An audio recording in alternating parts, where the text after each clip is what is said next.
Yesaya tia dunungoche. Ephraim nsabofo ahantana butire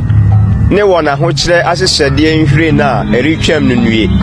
Kura ewo wona nsato won tintan no srade bonhwa atifi no. Hwe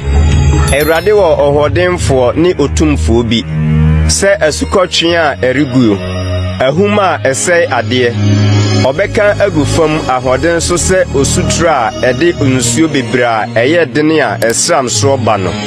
na obetietia Ephraim nsabofo ahantan abotiri no so na nahokyere ahyehyede nhwire ne a eritwam a ewo srade bonhwa atifi no ayese broduma kane a tie bre nya nuye a obiara ohuno nsaka rape na wamene no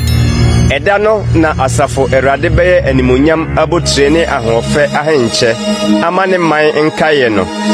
ne atemu honhom amade watena ase ribu aten no ne manyiye ama wona waka dom ma osane kro won group no ano no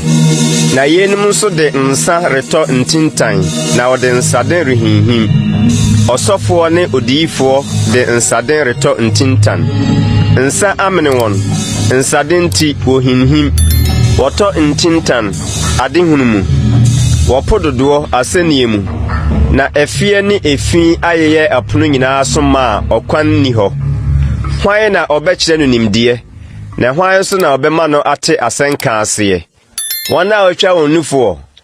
wona wate won afri mpokuya no na mratia mra ahyede tia ahyede ahyede tia ahyede eha kakra eho kakra na apotofo ano ne techrema foforo na ode bekasa akire omanie ono na okakire won se ohumi nie momma de wabre nhome na ahojuo nie nanso wampese wotie no enti Ewurade asembedane won mra etia mra etia mra ahyede etia ahyede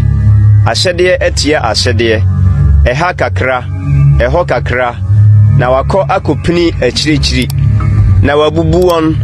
na watoto fidie mu na wakyekye won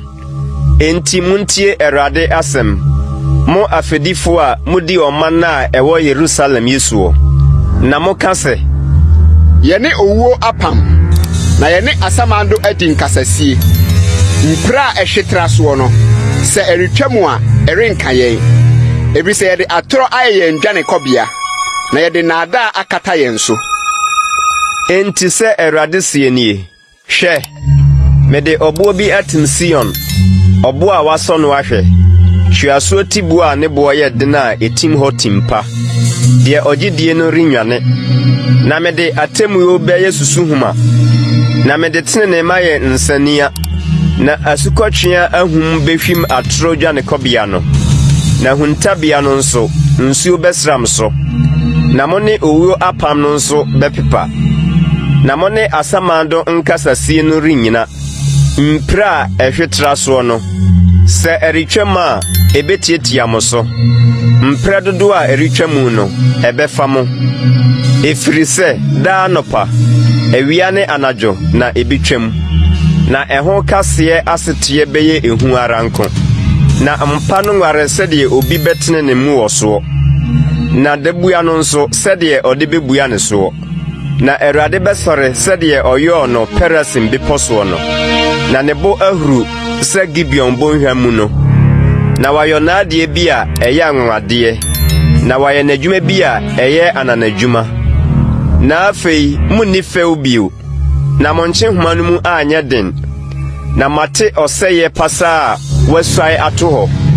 Ewurade asafo Ewurade no nkyɛn se ereba asase nyinaa so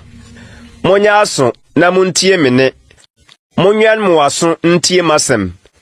dan nyinaa na ofuntumfo funtum se obegu naba otutu siesie na asase ani daa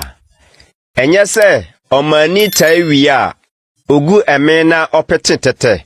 na odua awio kire pen ne atoko nso wo nafa ne kokotewa no efise wakire no ne yobia eye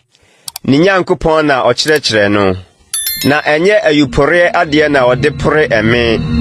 na tiaseɛ nam nan mfa tɛtɛ so, na poma na ɔde pro ɛme,